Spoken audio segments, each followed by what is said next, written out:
Hi friends, இன்றைக்கி நம்ம வந்துட்டு ஒரு டேஸ்டியான கேக் பார்க்கலாம். அதுக்கு வந்து பார்த்திங்கன்னா குலோப் ஜாமுன் மிக்ஸில் தான் நம்ம செய்ய போகிறோம். ஃபஸ்ட் அதை வந்து பவுலில் எடுத்துக்கோங்க.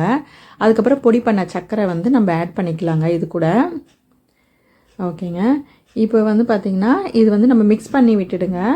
நல்லா வந்து எல்லா பக்கம் இருக்கிற மாதிரி சர்க்கரை நல்லா மிக்ஸ் பண்ணி விட்டுடுங்க. ரொம்ப ஈஸியாக வந்து செஞ்சிடலாங்க. நம்ம வந்து ஸ்டவ்வில் தான் வந்து செய்ய போகிறோம் இன்றைக்கி. ஓகே, இப்போ மிக்ஸ் பண்ணி விட்ட அப்புறமா நம்ம எண்ணெய் ஆட் பண்ணிக்கலாம். எண்ணெயுமே வந்துட்டு நல்லா கலந்து விட்டுக்கலாம். நம்ம பாலுமே நான் வந்து எடுத்திருக்கேங்க. இது வந்து எக்லெஸ்ஸு.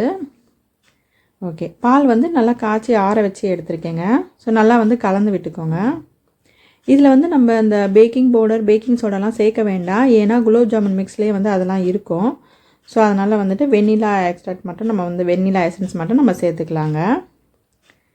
அதுவுமே வந்து நல்லா கலந்து விட்டுக்கோங்க. எங்கேயுமே லம்ஸ் இருக்கக்கூடாது, அதாவது அங்கங்கே கிட்டே இருக்கக்கூடாது. நல்லா கலந்து விட்டுக்கோங்க. ஓகே, இப்போ வந்து பார்த்திங்கன்னா நல்லா வந்து அந்த பேட்டர் ரெடி ஆகிடுச்சு. இப்போ இந்த மாதிரி ஒரு பேனில் வந்துட்டு ஒரு ஸ்டாண்டு வச்சுக்கோங்க. ஸ்டாண்டு வச்சுட்டு மீடியம் ஃப்ளேமில் வந்து பார்த்திங்கன்னா மூடி வச்சுட்டு ஒரு 10 மினிட்ஸ் வந்து ப்ரீ ஹீட் பண்ணுங்கள். ப்ரீ ஹீட் பண்ணுற கேப்பில் இந்த டின்னை வந்துட்டு நம்ம எண்ணெய் தேய்ச்சி வச்சிடலாங்க.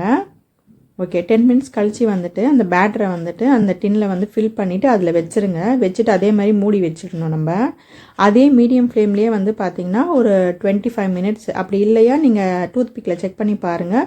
கூட வந்துட்டு ஒரு 5 or 10 மினிட்ஸ் வந்து நீங்கள் ஆட் பண்ணிக்கலாம். ஸோ நல்லா வெந்து வந்துடும் நம்மளுக்கு. இதேமாதிரி மூடி வச்சுட்டு அந்த ஹோல்ஸை வந்து நம்ம க்ளோஸ் பண்ணிடணுங்க.